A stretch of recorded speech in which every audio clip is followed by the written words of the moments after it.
Go ahead. All right. So I guess I got put in here from Pamunkey Regional Jail. I've been out less than a week. The first day at a meeting, they actually had me facilitating it.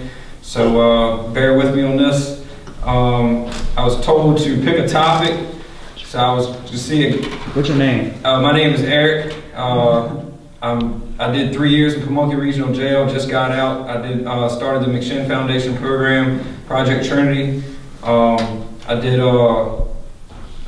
18 months in Project Trinity, and then just got released to North Carolina, and they let me go because of the time I served there. But I'm trying to get a group consensus on a subject. Does anybody have any subjects that are pressing that maybe that we could talk to get everybody chime in on? Reality. Reality? Like maybe responsibilities? Right. That's a good one. That's exactly what I was thinking, to be honest with you. Living life on life's terms. Living life on life's terms. All right, well, for me, I'm gonna start, I guess I'll start with me to get it going. Man, I've been going through, just getting released, a lot of anxiety. I've been getting, like I couldn't even cook. Like I wake up in the morning and I wouldn't even be able to eat. I didn't eat all day because being incarcerated for 3 years, I hadn't cooked in 3 years. So my mind told me to, number one, I gotta get the food ready. Number two, I gotta get the pots and pans ready. Number three, I gotta get the cooking supplies ready. 4, I gotta cook each little thing. Number 5, I gotta clean all this mess up. Man, it was just too much, so I just didn't eat. And that's no joke, I did not eat. And luckily I had some people that I had missed for a long time that wanted to take me out to dinner, because I probably wouldn't have ate and that's being dead honest. The anxiety that was building up, I just didn't want to deal with it. So it was a lot, reality. The little things that take time in the day that I had forgotten all about. Also the responsibilities of life, man, got to get up on time to go to work, got to do, or whatever I got to do to manage, because when I was incarcerated, I didn't have to do any of that. There was a CO coming in, knocking on the bunk, wake up, let me see ID, wake up, it's chow time, wake up, so everything was, structured for me. I didn't have to do anything. And now I've got to discipline myself to do these things willingly, and that's tough to do.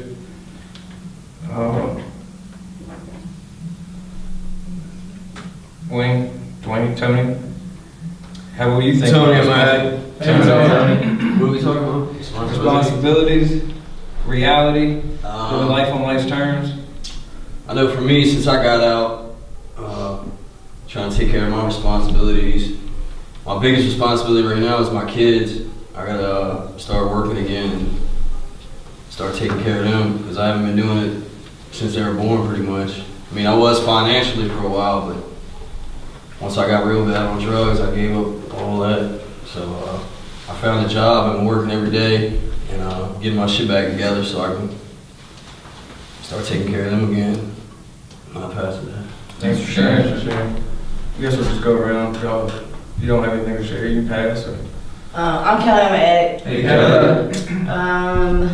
Let's see, I have been bonded to this recovery organization community since April 22nd, and it is now, what's it? May 22nd. I've been here for 30 days. Oh. Wow. Wow, I'm mad. I just realized that. Like, it's kind of sunk in just now. Okay. Curfew. Right. 11 o'clock. With responsibility, in all honesty, I've been in and out of recovery so much, especially for the past 5-6 years, and with responsibility, I've always been real quick to make sure I get it all back. And I realize now, this go around, that I need to take my time and wait for responsibility, because I get overwhelmed very quickly. I do also realize that I need to grow up. It's time for me to put my big girl panties on and take life, do life on life's terms, and cope with it the way normal earth people are supposed to, and not use drugs. And so I'm starting out slowly. You know, the first responsibility I got was my cell phone. Something as simple and petty as a cell phone. You can do a lot of damage with a cell phone, real quick. So I'm slowly but surely, I got my cell phone back. Now, I gotta work on getting a job. And once I get my job, then I can worry about being financially stable for me, and then I can be financially stable for my kids. So it's like a slow upscale step that I have to do, and that's what I'm doing now. It's a little daunting, but if I just worry about what I gotta do today and do something tomorrow that made me better than yesterday, I think that I'll be just fine, you know. And it's not easy, especially a big reality of disease is watching, you know, your loved ones go in and out of the rooms, and that's what I'm dealing with right now. You know, kind of being on the other side of the disease, you know, whereas as me, you know, I would go out and I really wouldn't have a care in the world, but now that I'm clean, I got my significant other who cannot stay clean. And so I'm kind of on the other side of all this where, like, you know, I kind of see what I put my parents through. Like, why can't you just stop? And I know you can't just stop. It's like trying to stop having diarrhea midstream. Like, you just can't. You just can't. I mean, it's for real. It's true though. You just can't. And I don't know. You're just stuck. It's true. It's so true. It's a good metaphor, fuck you guys. It's rough, man. And now I really see the type of shit that I've been putting my loved ones and people through. And sorry about the diarrhea, that was bad. Yeah, I'll pass. Thanks for sharing. My name's Shay. Hey, Shay. Responsibility for me is for myself. Came home recently. My first thought was to go right back out. Like that's what I've been so used to doing over the past 15 years is to continue going back and forth from the street to jail and institutions. Like the last 10 years has really been a blur for me. But the first thing that I did to be responsible this time was I showed up at a meeting at a recovery foundation. And I did anything that they asked me. Taking responsibility for me is to put my recovery first, is to not let relationships and stress and to be overwhelmed, to not let those thoughts and feelings get in the way of a much bigger purpose. Like within the first 3 days, I found work. I got a phone. I went and got some clothes. Like I came home with absolutely nothing but the shirt on my back. And through this process, I've gained multiple people in my network that actually care. And that's rare for me to find somebody that cares about me the way that I think that they should. You know what I'm saying? Like my expectations get the best of me when I'm trying to fulfill responsibilities that are too much for me. Like fear is a big step for me to get outside myself and not let fear take over what it is that I'm doing or stop me from doing what I need to do. Like fear has been the number one villain in my life, all of my life. So for today, right, I gotta continue doing what these people tell me to do, because my best thing, it got me in places like this. And it also got me in jails and institutions and psych wards and all the other stuff that comes with my addiction. It's not just the drugs that do it to me, it's the lifestyle, like everything that comes with it, whether it be the women, the money, adrenaline, all of it. It all comes together. It's all one big plot to kill me. And for the longest time, I thought I was so smart, right? Somebody told me I was so smart that I killed myself. Like I know all the answers, and I don't even know what the question is. It's, yeah, it gets real crazy out here, but you surround yourself with good people. Like, that's part of my responsibility, is to network, to do some steps, to get a sponsor, to go to meetings. And that first day when you come home, like that first day, and the first thing you want to do is go to the store and get a pack of cigarettes, something to drink, a good meal, and to lay up with somebody. Like, you got priorities. You gotta make your number one priority is to surround yourself with the right people. Like, you gotta get with the right people. You gotta contact somebody. Like, you gotta stand up in a meeting full of people you don't know and be like, I need help. Like, that's what it took for me to get it. You know what I'm saying? And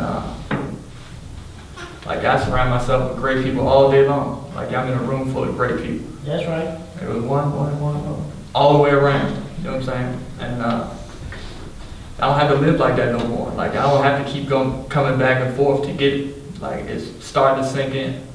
Like, I'm almost 30 years old, and I just spent half my life in jail and institution. Half of my life. Like, it's ridiculous. The feelings that I run from are the feelings that make me so happy today. You know what I'm saying? Like, I've been running from this all my life. And that's all I got for right now. Thanks for sharing. My name's Alex, and I'm an addict. Hey, Alex. Responsibilities. Got a lot of responsibilities right now. A lot on my plate. A lot that I don't think I'll be able to take care of for a number of years. You know, I got student loan debts, bank debts, child support debt. Don't have my license. Just got out of Chesterfield County Jail last Friday. Still kind of trying to cope with everything and get back into reality.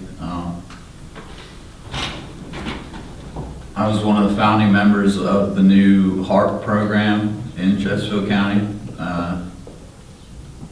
And I got bonded out by McShin. So Monday through Friday, I volunteer and go back up to the jail, deliver a message of hope to the still suffering addict. For me right now, I think that is my biggest responsibility. You know, living for today, just trying to do it one day at a time, and eventually the bigger problems, they'll settle themselves out. My mind races like 1,000 miles a minute, so I'm always thinking in the future.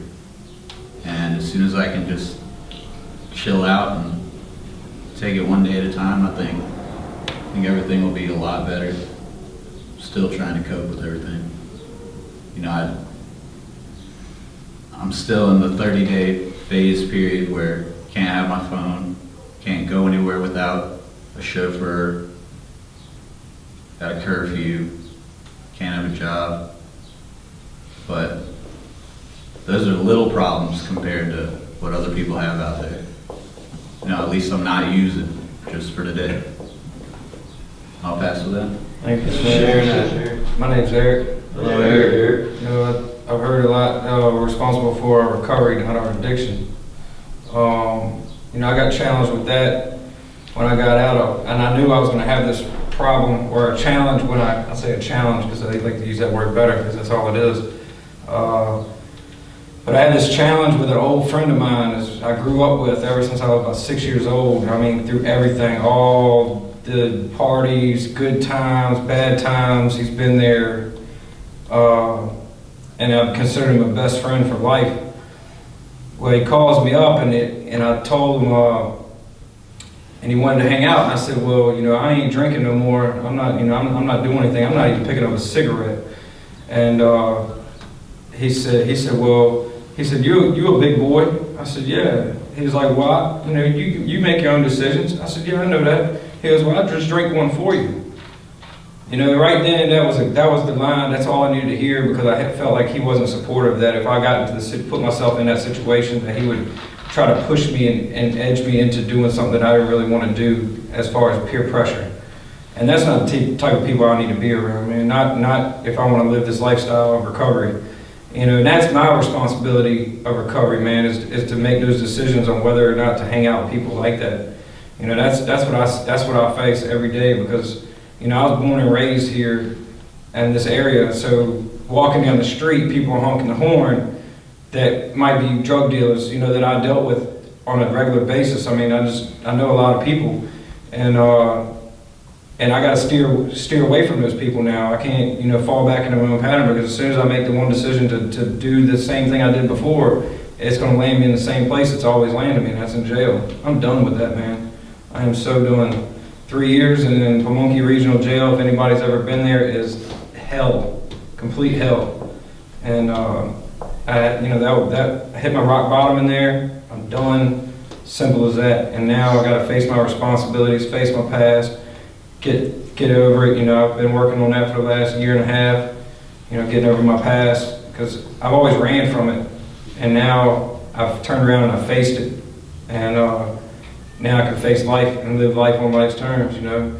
And I'm grateful for the opportunity I was given down at Pamunkey, and what's up, L-Pod, throw that in there, because when they see it, they said, you know, holler back at them.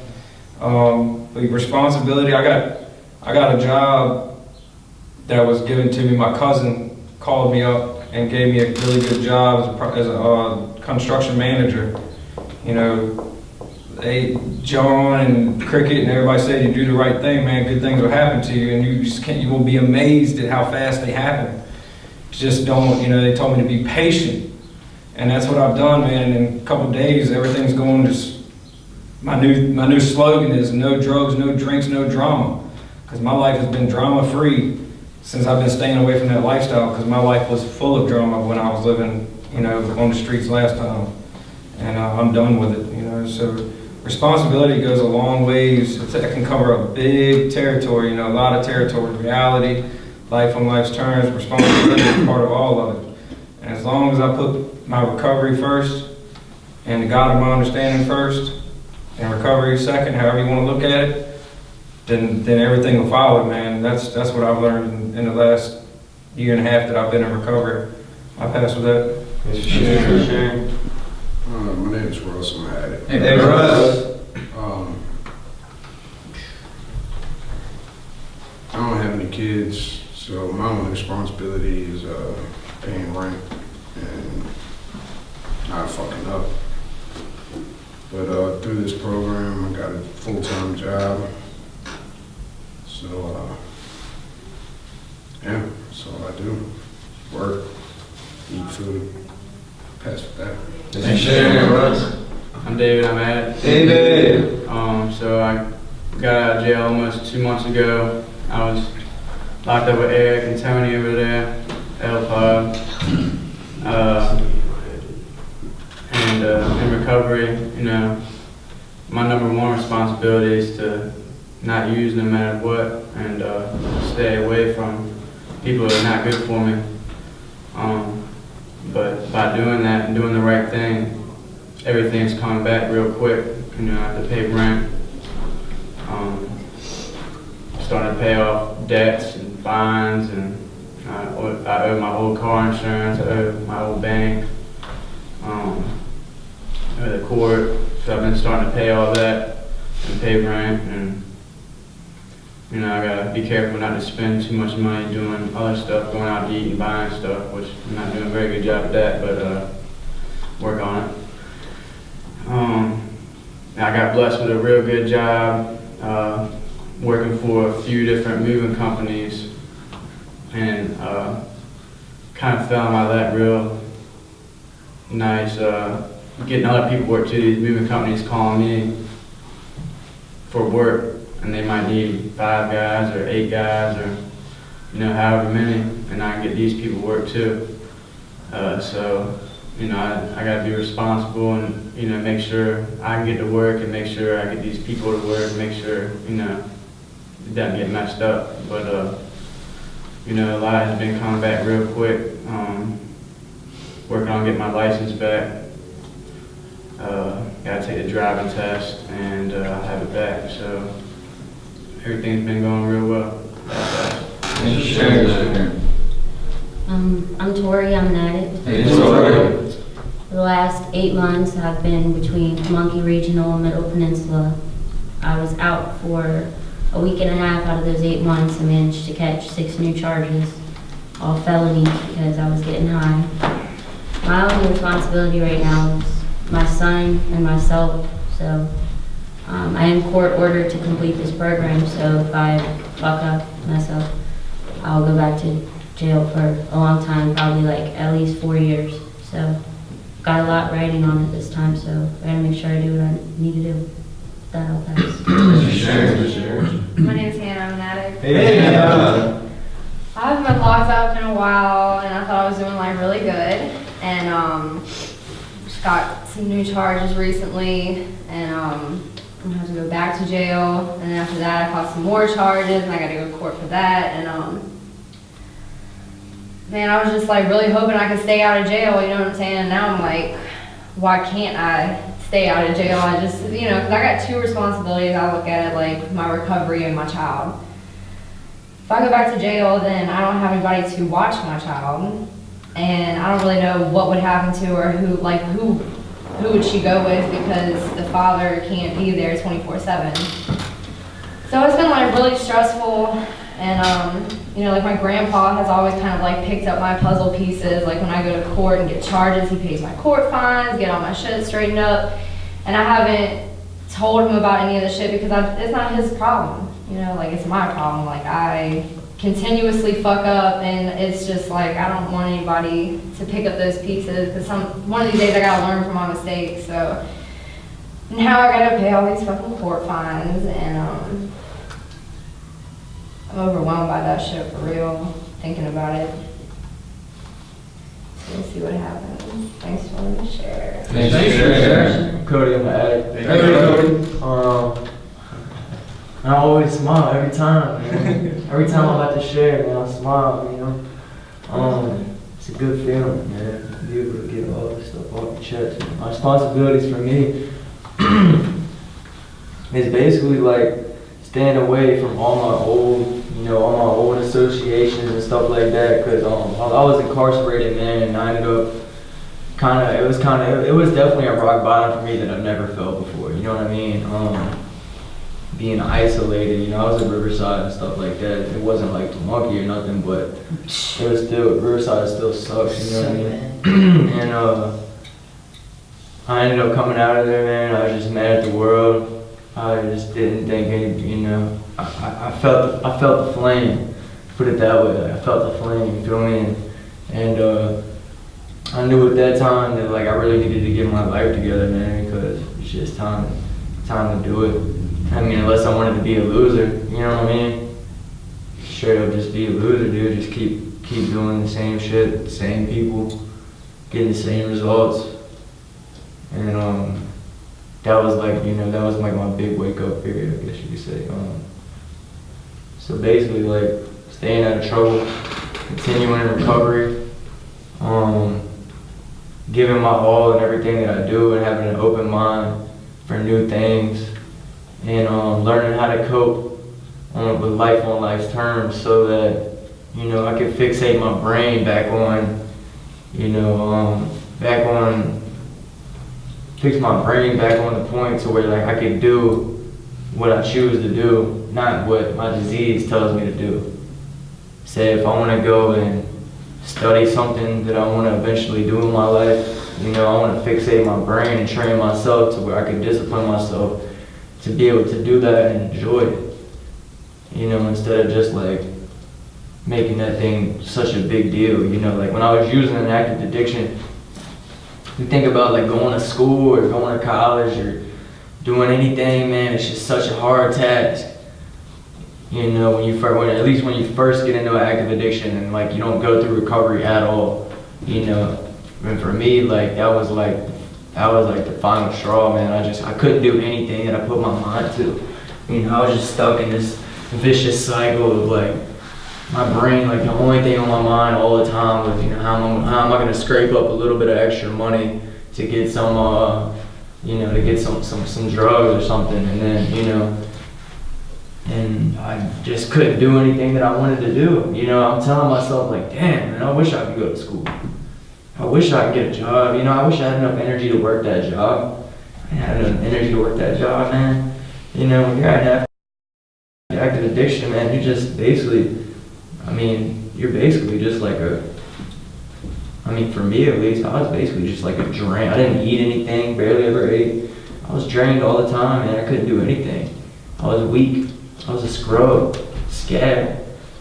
Straight up, man. Just a fucking scab. And I knew, dude, something had to give. If I wanted to live the life that I want to live, you know, something had to give right then and there. And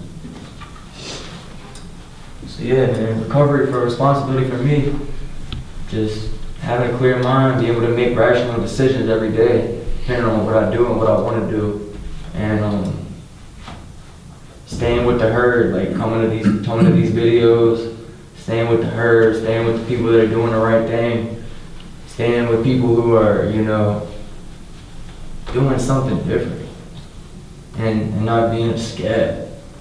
I mean, that's what it all comes down to, man. For real, for real. There's a lot of scabs out there, guys. Like, we're all lucky to be here right now. You know, we're doing something different. There's people still out there doing the same shit we used to do. You know what I mean? They're still stuck in the cycle, and some of them ain't never gonna make it out. You know, you're definitely lucky if you made it out of that cycle, man. And everybody in this room has obviously made it out of that cycle. It's for some reason that God's chosen to put you here, and it's all gonna pay off one day. That's another, you know, good thing that I like, to be responsible. Whatever I'm being responsible for, I know it's all gonna pay off one day. I know there's a reason. There's a reason behind, you know, everything that God puts us through in life. And it's actually amazing, man. It's difficult sometimes to be responsible, you know, and do the right thing every chance you get. But it's very difficult sometimes, I will admit. Sometimes I have a hard time trying to do the right thing. You know, wake up and go to church, or get up and go to a meeting, even though, like, you know, I may not have to at some points, but, you know, there's gonna come a day where I really don't have to at all. You know, I don't have anything other than, you know, my one need to go to a meeting. That's another thing. Like, once I go to court, I got court this week. You know, I'm probably gonna get everything dropped, and then I'm gonna be basically like, you know, I'm gonna have to make a rational decision to go to a meeting on my own. So that's gonna be a big responsibility for me, to go to a meeting on my own terms, and not, you know, I still come here on my own terms. Don't get me wrong. Of course, not making me go here. Like, I'm willing to come here. I like coming here and talking and opening up to my disease and whatnot. But after court, you know, I'm actually gonna have there's gonna be no strings attached, man. I'm gonna have to make a choice to come up here on my own terms completely. And I think I'm gonna make the right decision, man. I feel like I've put in enough work at this point to where, you know, I'm gonna make the right decisions. I'm not gonna go back to my old ways and my old people and places and things. You know, I feel like my time has come now, dude. And that's just where I'm at. Things about to change drastically. And I can feel it, man. I can taste it. It's crazy. But other than that, everything's good. Hard work pays off. Thanks for sharing. Thanks for sharing. We're talking about responsibilities. We've just been going over, you know, how it's different from in here, to, from inside the walls to outside the walls. You know, how, you know, the responsibilities out here of recovery and things that we got to take care of in order to stay clean. Cody, you said a lot of things, a lot of good stuff in that, man. You've been coming in to this a while, because I've seen you on the videos. You know, for me, when I was in LPOD, you know, Tony would tell you, I said I was going to do this. I said I was going to be here on Sunday that I got out. I said I was going to come up here on the day that I got out, and I was going to hang out. I said I was going to do these things, and I really meant it from the bottom of my heart. And, you know, I went to probation, and they gave me a month and a half before I even got to go back. You know, so they ain't making me do nothing. Like, and it's the same thing. Ain't nothing changed. They're still doing the same thing they've always done. It's me that's got to change, you know.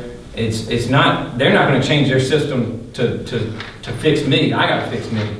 You know, and that's where the difference is between all the other times that I've been in jail to this time, is that I'm fixing me this time. I'm not worried about what everybody else is gonna do. I've gotta do what I've gotta do to stay clean. And that's the responsibility, man. And it's a big one. I support you when you go to court next week. And, you know, but for me, the hardest thing was to know that I gotta do it for my own, for me, and not because of the immediate threat of getting reincarcerated. Because I could stay out for 2 years and still get incarcerated. But if I don't attend meetings 2 years from now, I'm probably gonna get incarcerated another year from then. You know what I mean? So it's whenever I start my routine of doing the right thing for the right reason, that's when I'm on my way back to prison. And I don't want to go there, you know? And, you know, like you said, people are still there, still doing the same thing. The industrial prison complex is still making money. It's still revolving that door. I'm just not in it. It's a great thing. Great life to be in, too. Not going through that door anymore. I don't know about you guys. Do you want anything to share on responsibility? Yeah, sure. My name is Rob. Hey, Rob. Responsibilities in recovery. You know, when I first got out of jail, I had to come straight here. Was glad to be out of jail. At first was a little pissed off that I had to be here. You know, I had things that I wanted to do. I wanted to get back to my life. But, you know, after a little bit of time, I started, actually, it was weird how it was almost like catching a cold, where you kind of just, one day you kind of feel a little different, the next day you feel a little different, and the next thing is like you find yourself actually enjoying recovery. You know, now I've got close to a little over 90 days, which is the longest in my life that I've ever been clean, probably since I was 13. And when I first got here, they said, don't think, you know, get a sponsor, get a home group, get a service position, build a network, worry about those things first. I was lucky enough that I had some support from outside with family and friends that were able to take care of the things outside that I needed to be taken care of. And they was like, you know, just get your shit straight. And, you know, don't fuck this up. You gotta, you know, for me it was a one chance shot. And so I took that advice, man. I mean, I just stopped thinking and just, you know, really started trying to concentrate on staying clean, not using, one day at a time. And even like I said, 90 days in, it seems like it's getting easier. But it was funny that a guy that I was locked up with got out and he called me the other night and asked if I wanted to take a ride with him. And I said, nah. I said, man, I'm gonna pass. And he was like, come on, dude. And he's like, you know, and I knew exactly what was, I mean, I knew what was going on, man. And I ended up staying at the recovery house that I was, and we actually ended up sitting around bullshitting and having a good time. And I'm glad I made that decision. You know, 3 months ago, I'd have been on the road, you know. So your responsibilities definitely change once you get out and you get into recovery. It's amazing how inside the rooms and inside the relationships and bonds that you build quickly with the people that are here, how helpful everybody has been. And I hope these videos show that when they do get out, there is a place they can come. And if they're sincere and want to get help, that there's people out here that's really going to try to help them. I mean, some of these people go to, you'll be amazed at the lengths they'll go to try to help you get clean, you know, and to keep you clean. So with that, I'll pass. Thanks for sharing. My name's Eric. Yeah, you know, when I got out, I didn't know what to expect, man. And I came up here and there was a home group meeting, I think is what it's called, on Wednesday nights. And I sat in on that, brought my little girl, ate dinner.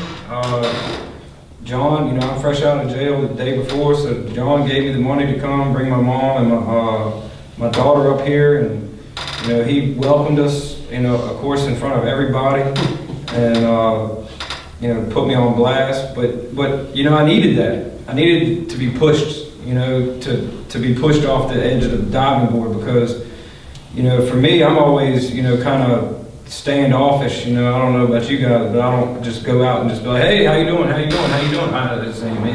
You know, I just ain't that type of dude. So I needed that push, that introduction, because I wouldn't have done it without, you know, even all the people that we met inside the jail. Yeah, that helped, definitely helped. But you know, they definitely, everybody here introduces everybody, and it's great, man. You can feel the love in the air constantly, and you know, like you said, this place is, they offer a lot of resources to get you back on your feet. It's just up to you to do it. You know, like I said, I knew I was going to be a part of this. That was my responsibility, was to be at this meeting today. That was number one on my agenda. And here I sit. Little did I know Cricket was going to put me on blast and throw me under the bus and say, here, run the meeting. I had no idea it was going to do that my first night, but you know, I don't know how it all works. Y'all know better than I do. I think, Cody, you probably know best, because I think you've been here since the beginning. Usually he makes you wait and people are asking, so he must really want you to. Yeah, Well, and the fact that you were up here at noon, making sure what time this was going down and everything, so yeah, I give you props for that. Yeah, I've dedicated myself, man, and I came up here just to make sure that I wasn't going to be, because my little girl, her mom was going to pick her up at a certain time, and so I was just trying to make sure everything was lined up so I could take care of my responsibilities. I was being responsible, and you know, I'm in walking distance, so my little girl likes taking walks. So what is she? I said, wait, you want to go up to McShin Foundation? Yeah, let's go up there. She came up here the first day, chit-chatted with John and Honesty and Cricket, and wanted to go to the playground. So I mean, there's plenty of stuff to do for your kids. So if your kids are with you, they welcome kids, man. They enjoy kids in here. And she sat in with a meeting on with me. I mean, it's kids or no kids. You know, it doesn't matter. They welcome everybody. It's a great place to come. I don't know if anybody else got anything to share. Where are we at? We are at McShin Foundation, located on 2300 Dumbarton Road in Henrico, Virginia, 23228. Hatcher Memorial. And we are located in the left wing of Hatcher Memorial Church. And you can't miss it. It's a huge building. And they also, you know, promote other, if you're in recovery, man, they will help you any way possible. They shoot videos here. They do a lot of stuff here to help anybody and everybody that wants it. All you gotta do is want it. There's weekly and AA meetings here. Weekly NA and AA, daily Yeah. Daily. Activities, meetings. sometimes on the weekends. Yeah, so, you know, all you gotta do is show up, man, and, like I said, the jail programs have been a big plus, man. I know for me being in those meetings, and for having people like John and David Rook and Daniel Payne and all those guys that take time out of their day to come and talk to us and to send a message of hope inside the walls and to bring these tapes to us. Denise, yeah, there's a lot of people out there, and that's not even a smidgen of what there is to offer. You know what this place has to offer. That's just a little piece of it, just to get you in the door, just show you a new way, man. I enjoyed it. I enjoy it every day. I come up here. I didn't come up here this weekend. I got a heck of a family, man, and being away from them for 3 years, it was almost feel guilty for them taking me out this weekend, because they did so much for me. But at the same time, I'm so grateful. You know, 'cause when I lose that grateful attitude, and I start getting self-pity and I ain't got this and I ain't got that, then and start looking in a negative way, life into a negative way, it really, that's my disease taking over again. You know, I wish, I kind of missed the guys at El Pod, man, for real, because we had, Tony would tell you, man, we had some good times in there, especially, I've been in there a long time, man, 18 months in a program like that is a long time. But again, I was dedicated, I knew what I wanted, and that's what it takes, man, dedication. And I was thinking on the walk up here, I think it's about a 5-minute walk, the things that I wanted to say when I got my turn to say it. Little did I know I was going to be put in focus like this, but you know, it was dedication, it was responsibilities, it was, you know, take advantage of the time that you got in jail, because all you got is time, man. Check into those books, research yourself, look at yourself, fix yourself. Nobody's going to do it for you, man. You got to do it yourself. Eric, that would be a good challenge for the guys that are still in and that are getting out soon, is do a gratitude list. There you go. Do a gratitude list while you're there, because as y'all know, it could be a lot. I mean, it could be a lot worse. With the shit they have out on the street now, the dope that's going around, you know, unfortunately, we had another person that was in these rooms several weeks ago that we buried last Monday, that has spent a lot of time. He just finished up a 5-year bid down in Greenville, and thought he had everything, you know, focused, and he slipped up, and he ain't with us anymore. You know, like they say, jail's an institution of death. You're lucky to be in jail this time. So, you know, I challenge everybody to do a gratitude list, and then maybe when you first get out, do another one and see what's different. So. Yeah, see, I think that's the difference between me this time and me all the other times, is this time I fell asleep behind the wheel on 295 and hit a tree and don't remember any of it, and woke up and incarcerated. And when I woke up, I was so grateful to be alive and to, I mean, be able to just breathe. I mean, I'm every day I wake up and I think about that. Like, who falls asleep on 295 and hits a tree and survives? Who does it? I've never, I mean, I don't, everybody I see that hits a tree going down a country road dies, it seems like. So who am I to challenge whatever higher power it is out there? I mean, I'm baffled, but I'm so grateful that I'm here to have this opportunity to spread the word of recovery, and that there is a new way. And I want to help as many people as I can, because somebody helped me when I wasn't even around anybody. And so at least I can do is give back a little bit, you know. And you know, that's what this whole place is designed on, is to help others. I think that's what recovery is, man. Everybody helping another man, because they're so grateful for the opportunity that they've been given by others. They want to give it back. And so you know, it's not about me anymore. It's about the next man. It's not, you know, it's because I'm grateful every morning that I wake up and I can breathe fresh air, that I can have a choice to whether I want to eat food in the morning or not, or whether I want to, you know, cook or clean up the mess. I mean, that's just the stuff that, just every little thing that we do in a day is just, you know, simple, but it's not a tray of four. Grateful, man. Gratefulness, and you know, being responsible, not letting the world take over us, man. Because if we let the world take over us, then I'm liable to go back to using. I gotta look out for the next person rather than myself. Again, we're at 2300 Dumbarton Road, Hatcher Memorial. We got 8 minutes. Does anybody else have anything they want to discuss? It's all about one addict helping another, man. Hope. Helping other people excel. I like that. Cody, my Ed. And Cody.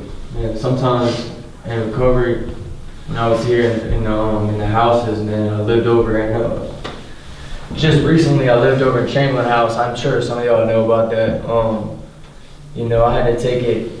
Sometimes I got to take it one meeting at a time, man. It's kind of hard sometimes. I get kind of antsy, being up here all day, every day.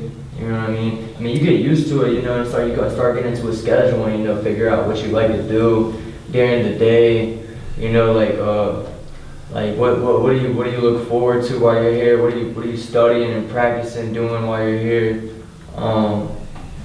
What you're sharing while you're here. There's a whole different array of things that you can focus on and make yourself better at, and be very efficient while you're here in recovery.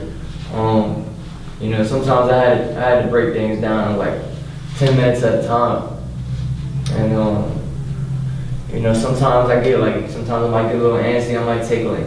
I try my best to stay in every meeting, like the whole meeting. I try my best. I used to try my best not to leave out of the meeting, go to the bathroom, whatever, and then come back 10 minutes later. But sometimes, definitely at the nighttime meetings, sometimes I'd roll out at the end of the meeting, go into the bathroom, come back 10 minutes later.